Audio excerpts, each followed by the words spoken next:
Welcome to the Powerlifting and Power Ballads podcast, where we bring you a weekly dose of powerlifting news, tips, and training advice with a touch of 80s rock ballads. This podcast is presented by Team Roar Powerlifting, your source of the most comprehensive coaching and meet day preparation. Here are your hosts, Josh Rohr and Laura Sturm. All right, welcome to episode 211 of the Powerlifting and Power Ballads podcast. Last week, we had 5 interviews with the presidential candidates for USA Powerlifting, and this week we have the person that's going to be stuck working with that next person for the next 3 years minimum, the Executive Director of USA Powerlifting, Heather Faas. Welcome to the show. Thank you. I'm so excited. Thanks for having me and entertaining this conversation. Yeah, always. If you don't know, we don't really plan too much with this, so we just kind of wing it. So hopefully you're okay with figuring it out as we go. I like it. Let's do it. Cool. I guess my first question, this is new in the fact that let's start with this. Why don't you introduce yourself and talk about you a little bit in case anybody doesn't know who you are? That might be a good start. Yep, sure. I kind of came out of the woodworks, I think. So my name is Heather Faas. I've been with the organization since 2013. Started as an athlete. I was actually just a tired mama looking for something to pick up some energy and to have some fun with, to call my own. And somebody randomly in the gym just approached me one day and was like, "Hey, we need some more women on our powerlifting team here in South Carolina." Had no idea what powerlifting is, never heard of it ever. Told my husband BJ about it, and he's like, "Yes, you are perfect for that." He had been watching like the old school equipped lifters, and not that that's what we wanted to do, but he thought it was really cool training. And it is what you want to do, though. Look, I tried a block of it and I was like, this is wild. Arian was my coach for a block for equipped, and I was like, I came out looking like I was mauled by a bear every day, and somebody would come in the gym to sign up and I'd be in the bench shirt, like trying to sign paperwork, and slightly claustrophobic. So getting in and out of the bench shirt, I thought my marriage was going to end because BJ wouldn't move fast enough getting it off, like that kind of thing. So anyways, picked up powerlifting, became a volunteer between North and South Carolina. We plugged in with Jen Thompson, and they were running everything in North Carolina, and just loved that group. Fast forward really quickly to 2015, and we became referees and really enjoyed being a part of the meet process and the volunteer process that was. 2017, we were kind of thrust into state chairmanship, and our state chair had other things that they wanted to do in life, and nobody else wanted to pick it up. And I had fallen in love with the sport, and I didn't want to see it disappear in South Carolina. So we picked it up and went from having 2 meets a year here in South Carolina to we've averaged 10 meets. Here we're at 197 members, and we were broaching the 500 mark more recently. So that was super exciting to see that kind of growth here. Per capita, that's really great for us. We're a pretty small state. From there, enjoying that process, we took it a little further and took on high school nationals, I believe in 22. Yeah, I think it was 23. Ran high school nationals. Wild as we saw the numbers climbing to like 700, and we were like panicking. We're like, we expected to have a 500 person meet, and so 700 lifters. It was an absolute blast. I loved just seeing the energy that the high schoolers had. The coaches are on a whole nother level, and just loving on their athletes. The year before that, I'm just giving you a history lesson of who I am and where I've been in the sport. Year before that, I was nominated to be a part of the EC by Greg Page. That came about just from, I think at Collegiate Nationals or Raw Nationals, one of them that was in Chicago. The warm-up room was a little bit of a mess. We stuck around for a little bit to clean up, and Greg had just been standing back. He was working, but watching us, and he was like, "Who are these people just cleaning up a warm-up room?" And we got to talking and stuff, and he's like, "Man, have you guys ever, what do you guys do? Where are you from?" And the more we talked, he just decided that maybe it was a good idea that I plug in further in the organization, and he nominated me to be on the EC. And I gladly accepted. It's been a really fun ride to kind of see the inner workings of how the organization works, and really how different it is. So I will also say, like, Yeah. just because somebody nominates you doesn't put you on the EC. You still No, got no, I elected was at the voted in. NGB. Thank you. Thank Yeah, you. yeah, I wasn't just thrown in there. You're right. I was voted in the same year, voted in as the women's committee chair too. Took on a lot all at once. But it was really, really eye-opening to see things from the inside of what's going on the inside of USA Powerlifting versus just what you can see on social media, or if you go to a meet and how you see things function. Like, this is real. This is the business side of it. All the decisions that have to be made. It's a heavy role to be in, an unpaid role. And the amount of time that you're volunteering to be on EC is no joke. You're giving a lot of your time and energy, and so it has to be a role that you feel passionate about filling. So it was really cool to have the opportunity to do that. About a year and a half ago, Priscilla, who was our executive director and national meet director, went on to pursue her dreams of flying airplanes, which is so cool, and running her business with that. And so we were down a national meet director, having run a national meet before, having run the meets in South Carolina. I was pretty confident that I could lock arms with everybody on the higher level and continue to make those meets happen. So I moved into that role to help fill that spot. And 3 months ago, March, the day after the Arnold officially took over as executive director, because our current executive director also just had some other things she was passionate about and wanted to move into a different area of life. And so yeah, here we are. here we are. That's a lot. That was like a Yeah, long trajectory, 12 years plus. So yeah, that's a lot. and I mean, and some people would say that that's been kind of like a super fast rise to the role you're in, even. And I kind of would agree with that, because like that's pretty unprecedented. Like, to be joining, like, first time in 2013 to now being the executive director. That's 13 years. Is that 13 years? Is my math right? 12, 13, 12, yeah. 12 years. Yeah, I'm close. Yeah. That seems like such a short period of time, but like 12 years of like busting your ass behind the scenes, like it's a lot of work. It's a lot of time. Yeah. So, yeah. So I appreciate everything you have done and are currently doing. Thank Uh, you. my question is, who do you think should be president? I'm just kidding. I'm just kidding. You're That's literally not. like the 500th person to ask me this, so it's not a new question to me. And I Yeah, always no, I know. respond the same way, like, "Oh, I can't tell you." No. I wouldn't even respond. That was not meant to be a serious question.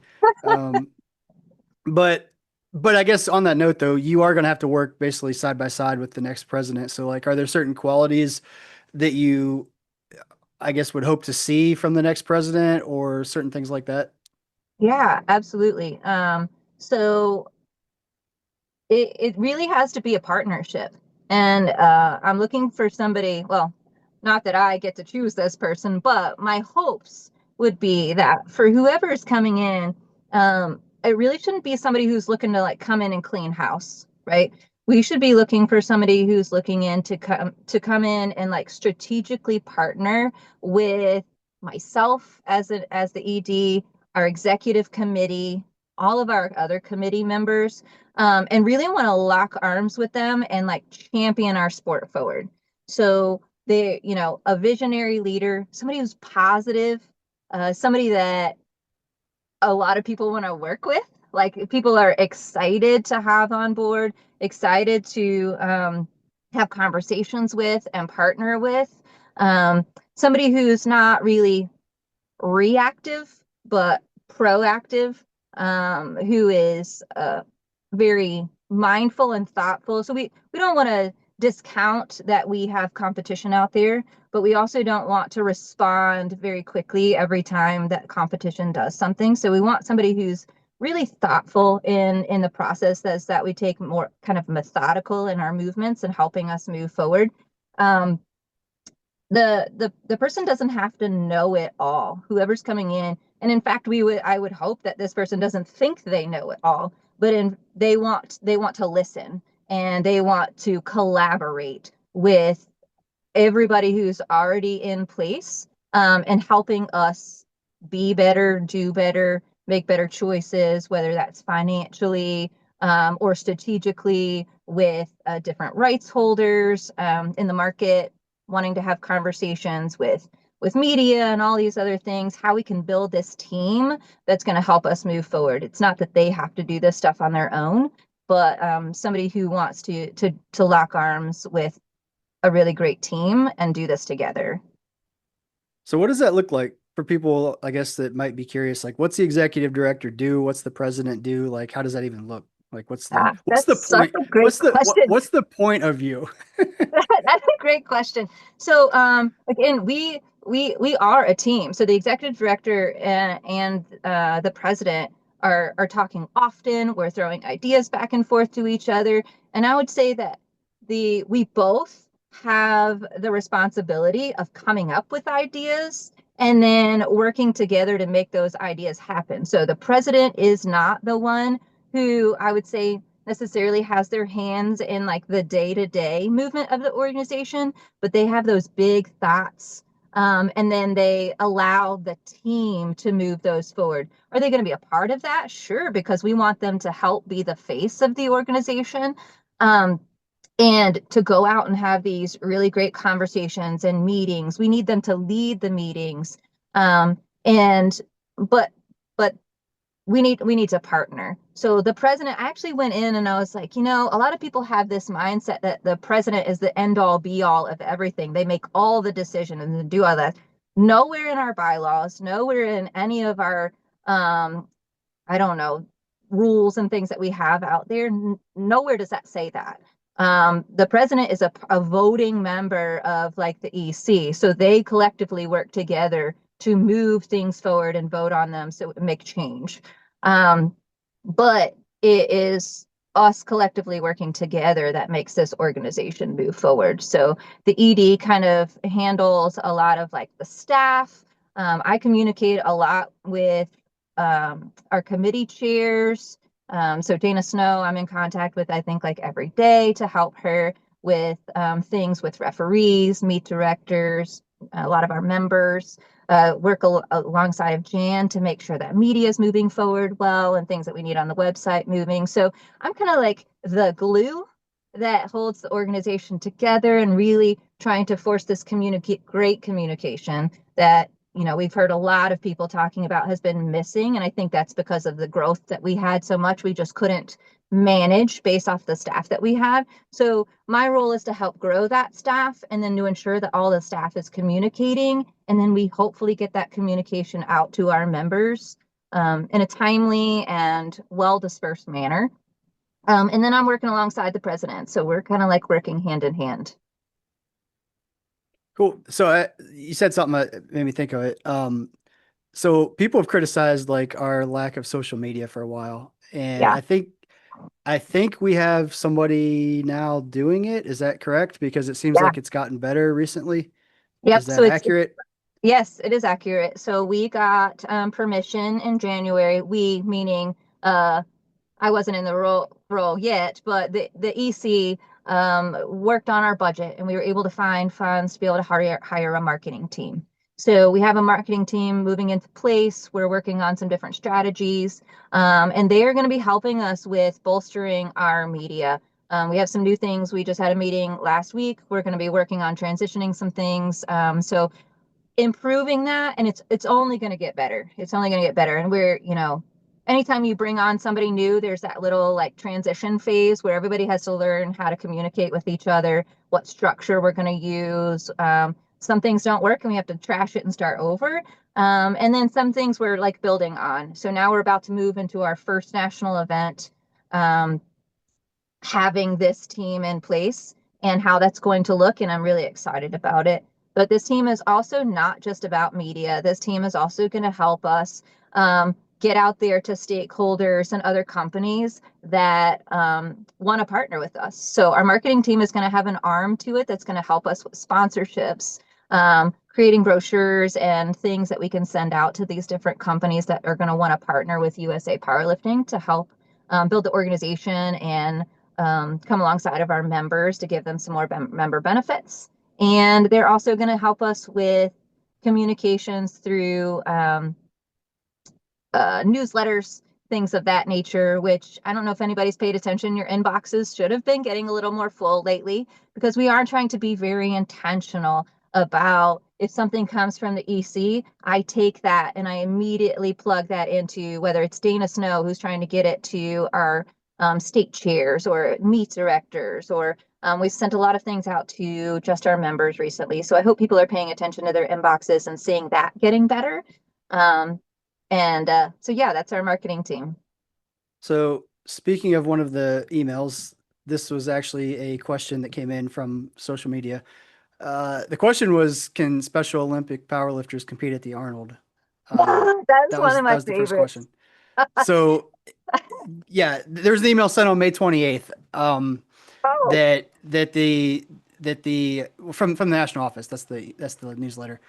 Yeah. And so a couple things in that newsletter. The Special Olympic division is being renamed Empower ID. Is that how you would say it? Yes. Do you want to talk to that a little bit? Speak to that as to why that was changed. Like, they are lifting at the Arnold is what the newsletter said. Like, you want to just explain that? Talk about that? Sure. Absolutely. So as part of the disabled committee, which we are still working on a new name for that, because something about that name just bothers me a little bit. There's very able-bodied individuals. So part of the disabled committee has been looking at partnerships and how we can stand by our mission and create a platform for all individuals to compete on. And one area that is very dear to my heart is our Special Olympians. I've been working with them for 7, 8, 9 years in powerlifting and absolutely love them. They're some of my best friends. And so and they've been competing in South Carolina for several years. And we wanted to take that to the national level. And you just have to be careful with terminology and what you call it. And so we were calling it Special Olympian, which is kind of like teetering on that line of just not being okay. And we just wanted to not have blurred lines, and we wanted to be very intentional about what we named this. So actually, I reached out to a lot of my Special Olympics family members and colleagues and was just asking, like, hey, when you hear and you see these groups, what kind of feelings do you have about them? What kind of name could we come up with? And if you're ever around your Special Olympics group, there's something so powerful about them and their energy that it is super empowering to others. And so we thought Empower was a really cool name to put in there. And then ID stands for intellectual disabilities. So we have 2 different divisions underneath our umbrella of the Disabled Athletes Committee. And one of those is our adaptive athletes. So those are folks with like a physical disability. And then you had what was our Special Olympian is now Empower ID, is they have intellectual disabilities. So we wanted to separate those and be very intentional about that name. So that is ID stands for intellectual disabilities. And last year when we were moving through this, we're trying to figure out what is the best place for all of these people to compete on the national level. And so trying to divide them out. The national office is bidding out a lot of the meets now to individual meet directors. And so trying to find the perfect fit for our Empower ID division. And I was in contact with, we were planning the Arnold, and we hadn't heard like what was going on with 2026 yet. So I just reached out to the organizers and was like, hey, just want to ensure that we're going to be back in 26. They said, absolutely. And I said, great, because I want to have our Empower ID athletes have their nationals at the Arnold in 2026. And they went wild. They are so stoked. So to answer that question, yes, our Empower ID is going to be competing at the Arnold, and it will be their nationals. So we'll be championing them to step on the platform at the Arnold and probably be the biggest show of their lives. So yeah, I thought when I saw that, I was like, I got super pumped also because yeah, Right? if you've ever been to Ooh, one of their meets, like it's awesome. Like everybody is like super cheering for everybody. yeah. They're Whether high it's fiving oh everybody. yeah, And yeah. I've yep. announced at a few of them, and some of the guys come run over and just like bear hug you and like tap Yes. for you almost. Like I dig it. I like it. So on that note, I also see that we are now affiliate members of Move United. Do you want to kind of explain what that means and what that is? Sure. So Move United is a 501(c)(3) organization that provides a competitive platform or seeks out competitive platforms for adaptive athletes. You're talking any sport that you can pretty much think of: swimming, biking, running, and powerlifting happens to be one of those sports. They have been focused mostly on bench press only. So they have special benches with the belts, just like you would see in like the Paralympics.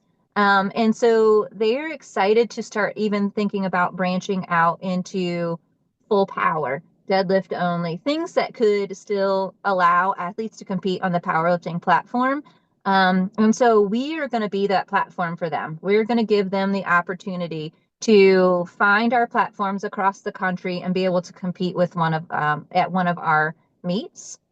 So we're gonna like dual sanction events and things of that nature so that our meets will count for their events, and then their events could potentially count for ours. All those really great partnerships. So we are excited to have them on board.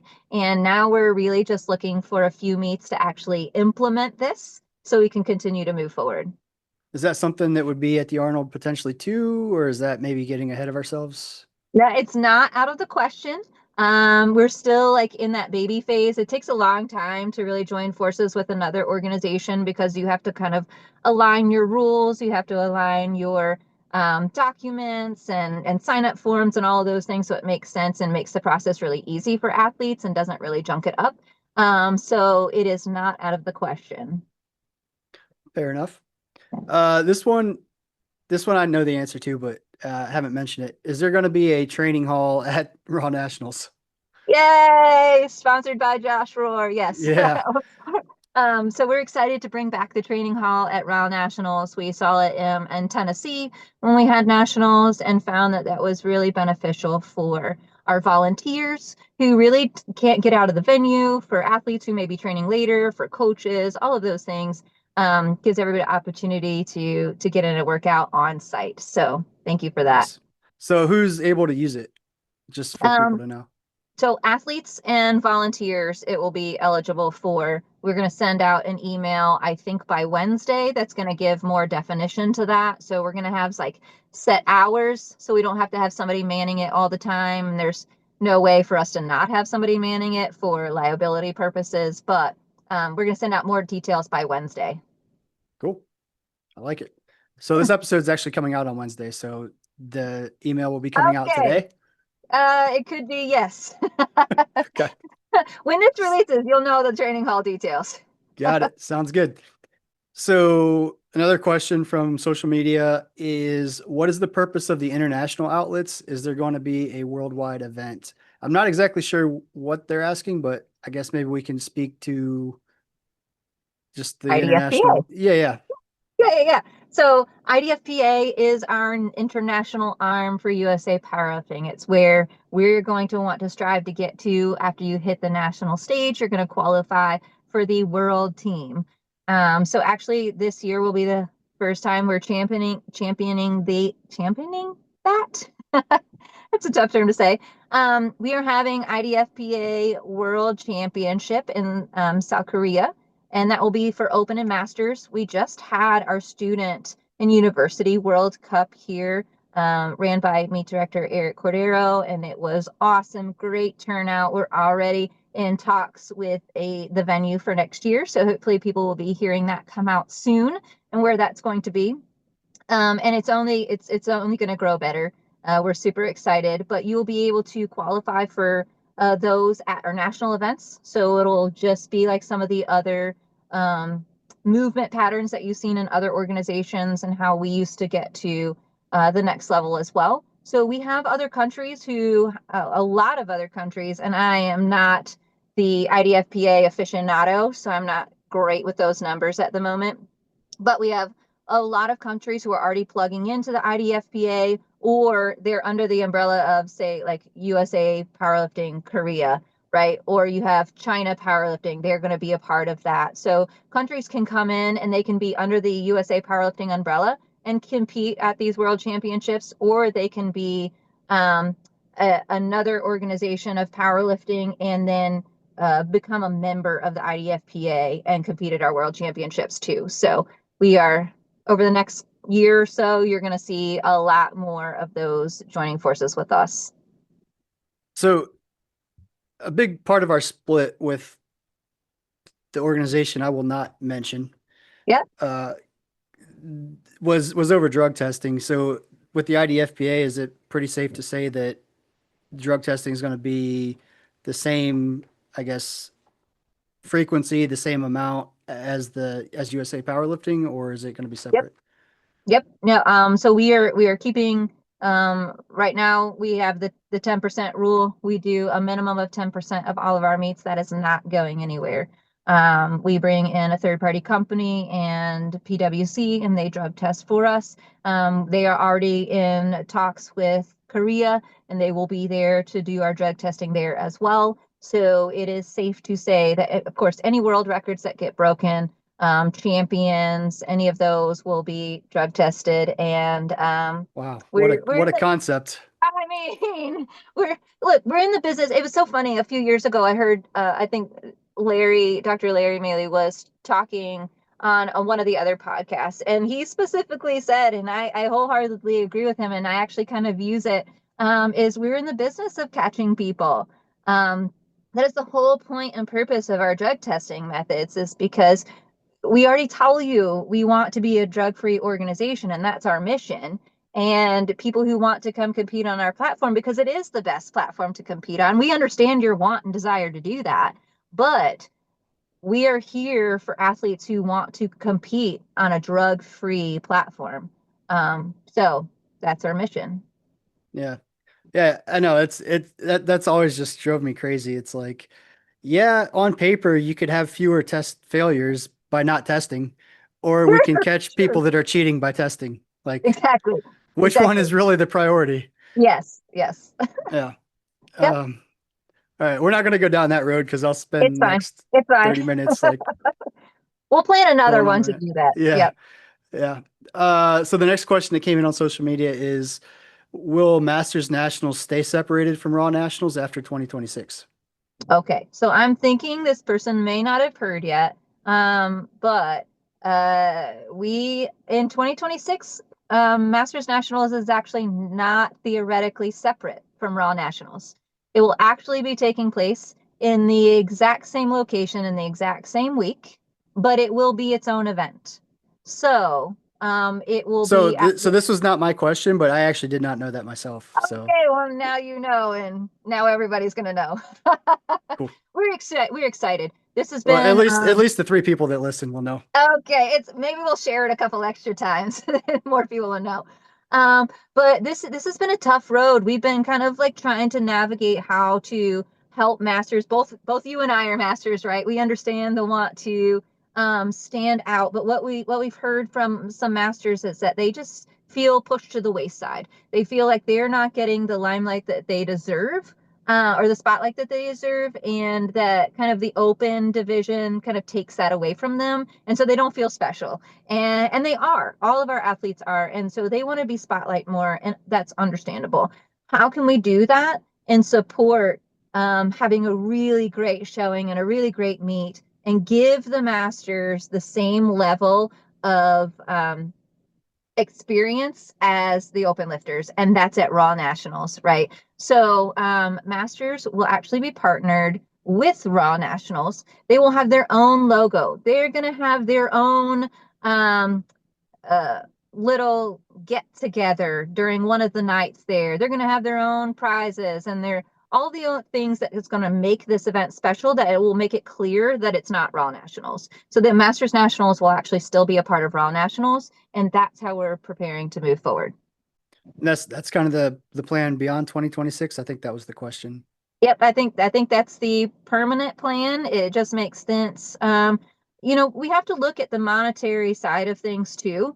And when we look at what we want our production to look at these events, we have to have a certain number of lifters to do that. And so all of that comes into play when we're having these conversations and when we're thinking a big picture and all athletes. And we want what's best for everybody. And there was some compromises to be made and how we can bring that forward. And ultimately, that was pairing our masters alongside of our raw. Gotcha. Yeah. All right. Next question could have been my own question, but it wasn't. Somebody actually submitted this. As executive director, what would be your intro theme song? Okay. That's So actually it's 2-part question. So that's part one. Go ahead.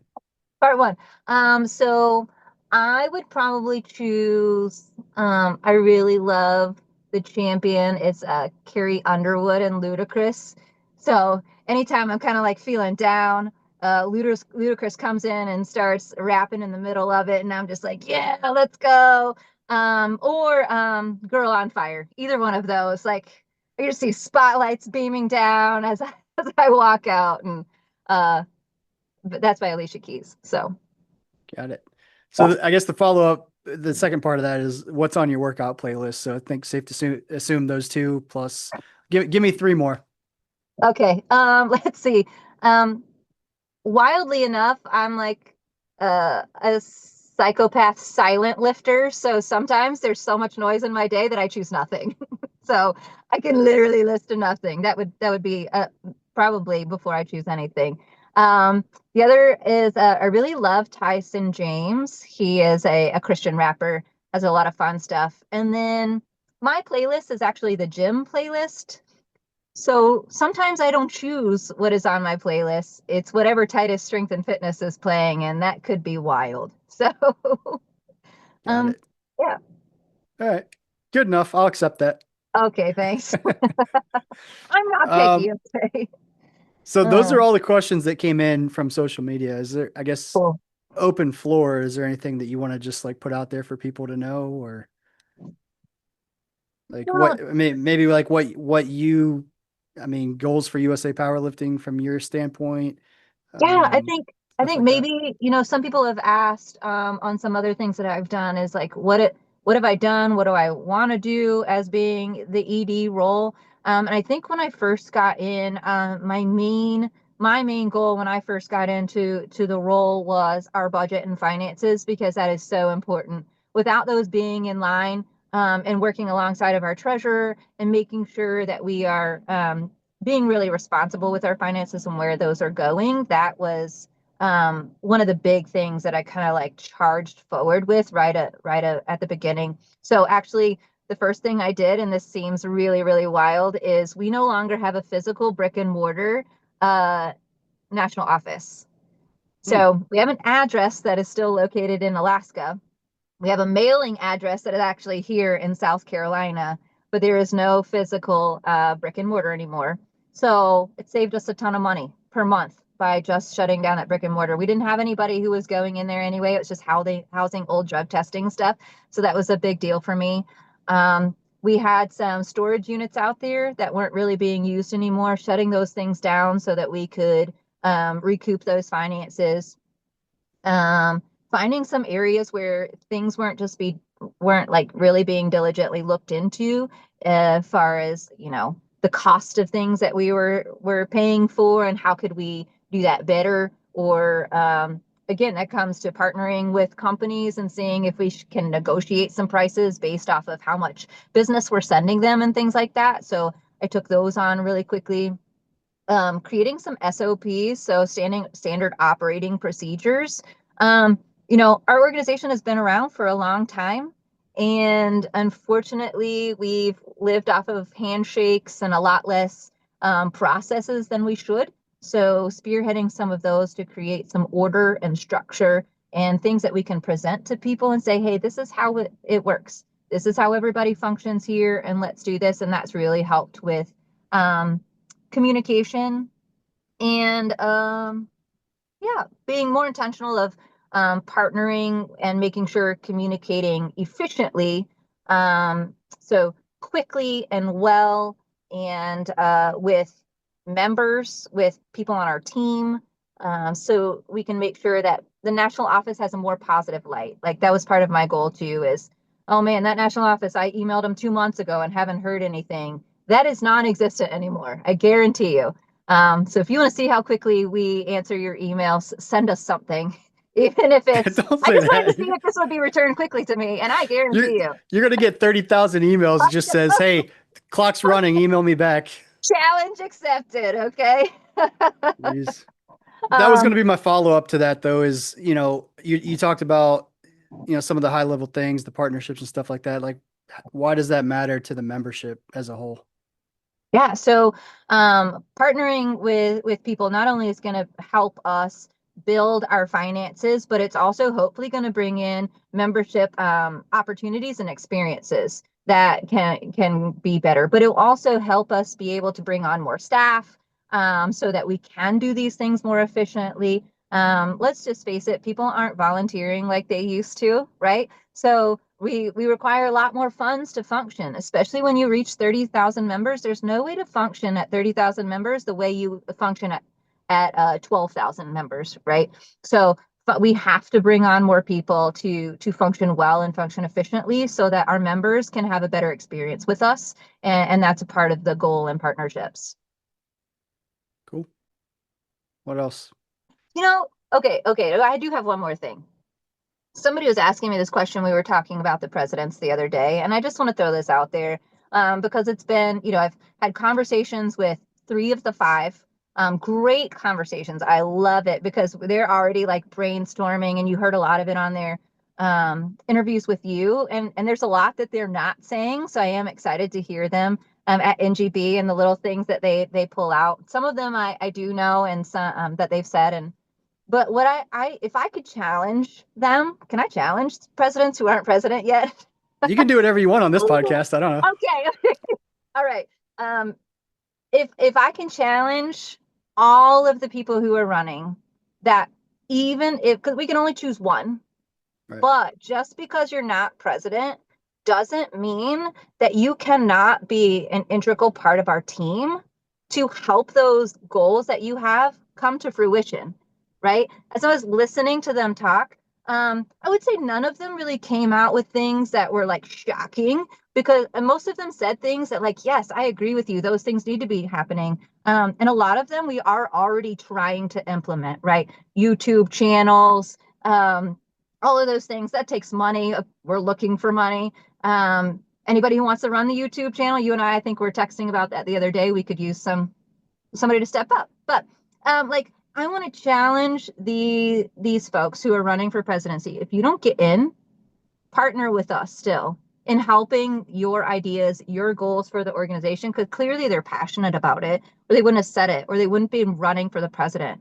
Help us make those goals come to fruition. Let's partner together, join together. Whether you want to be on a committee or start a committee to make these happen, let's do it. Let's keep these conversations going. And just because you don't make it in as president, don't stop trying to make the organization better with your ideas and goals, because I think they all have meaning and purpose for us.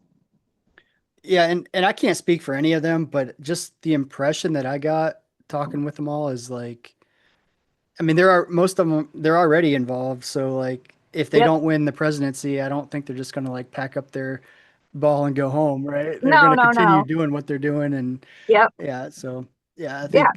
I think that's a good challenge. I think that's fair. That's acceptable, I believe. That's an acceptable challenge. Okay. Yep. I think they can all rise to that occasion. I mean, they've all been in the organization for a long time, and their hearts are in such the right place. So I'm excited to see who becomes the next president, but also how those other candidates actually move forward with what their goals and ideas were. Cool.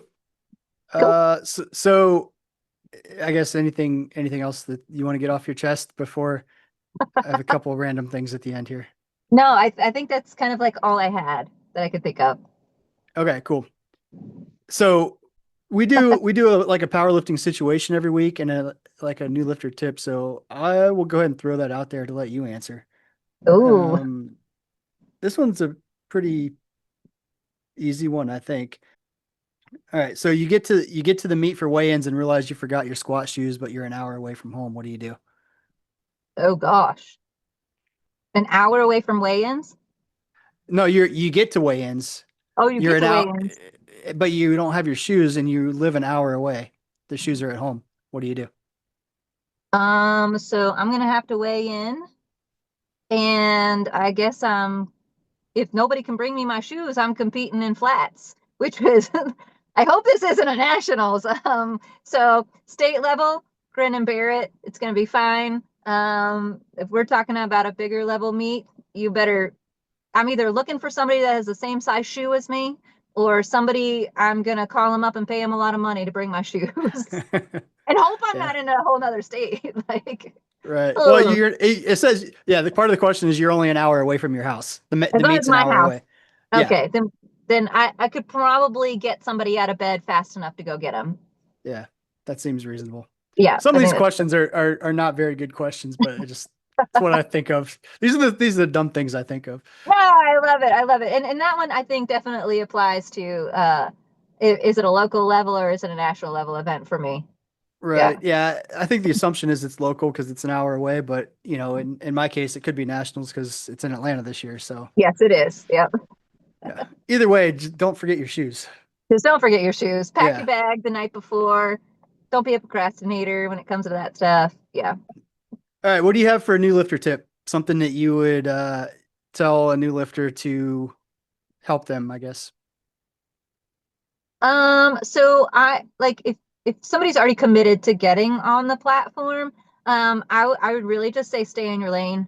Don't go look up all the records. Don't stress over the people who are coming in to compete against you. Your primary goal should be 9 for 9 and have the funnest day of your life. Make a ton of friends, have an absolute blast at, your first or second meet, and then you can start looking out of your lane. But stay in your lane, do what you do, enjoy the process at the beginning, and just have some fun.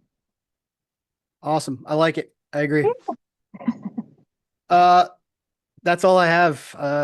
Kind of ran out of ideas there. That was so fun. That was easy. Yeah. Cool. So, you will be. So I guess I thought of another question. So, are you still the national meet director, or are we? That's a So you great kind of question. That's a great question. Actually, they have moved back into it being a single job. So I am the national meet director and executive director all wrapped into one. gotcha. All right. Fun. It's exciting, exciting stuff. If I send you random messages and they don't make any sense, it was either not meant for you or I have no idea what I'm doing with my life. But you also have encouraged everybody to email the national office. I just drummed up more work. Look, I'm a Yeah. high functioning female. I love multitasking. I love challenges. I think that's one thing I learned out of COVID is I was always looking for the next challenge, like TikTok challenge. Like, what could we do today? What else can I fit on my plate? I guess that's just who I am. Gotcha. So yeah. All right. Well, sounds good. I think that's all the questions I have for you. Final thoughts, anything before we shut it down? No, I really appreciate you having me on. I hope I get to see everybody at Raw Nationals coming up. And if you can make it to NGB, especially if you have a vote, get out here and let's do our thing and be excited about some change. So we often assume things. Somebody asked me this the other day. What is NGB? Yeah, so national governing body. So it's everybody who has a vote. So that's your state chairs, committee chairs, EC members. I actually don't get a vote as an ED, so I just get to hang out. I am the women's committee chair still. If anybody's interested in that role, please, I will help walk you through taking on that role. That is a position up for voting. So national governing body, they are all of our voting members within the organization, and they are the ones who vote in our president and also help vote on our rules and regulations for USA Powerlifting. Who can attend? So any members, you have to be a member of the organization to attend. So we welcome all of you to come and join us and be a part of the conversation, because at the end of the day, our members are who we are there voting for these things that we're implementing. So I think they should be a part of the conversation. It really helps us know what our members want and need. Awesome. Yeah. Sounds good. I will be there. Okay, good. It's an hour away. It's good. Yeah. So Awesome. Cool. Well, I think that's it. Appreciate you joining. And do you have, I was going to say, do you have so this is just stuck in my mind now, because I asked all the presidents how people could contact them directly. Okay. I'm not sure if we want to do that or not. Do you want to put your personal direct contact out there, or just say, look, I just invited 30,000 members to email me, Josh. So to email the national office? Are you the one that responds from the national office email? sometimes I am. Sometimes Exactly. I'm not. So you're delegating all that to somebody else. No, but if you want to talk to me, if you want to chat, you can always find me on Instagram, Misfit Faas, Faas. I really love plugging in with people. I love conversation, and I open that conversation. If you have, I guess, questions that aren't directed to me specifically, you can always email the national office. But as the executive director, I do have an email as well. If you need to top shop, need to talk business, and handle some things, I got you. So hfaas@usapowerlifting.com. Cool. Sounds good. Well, thanks for joining us. It was Thank good talking you. with you, and I will see you at Raw Nationals. See you at Raw Nationals, guys. All right, later.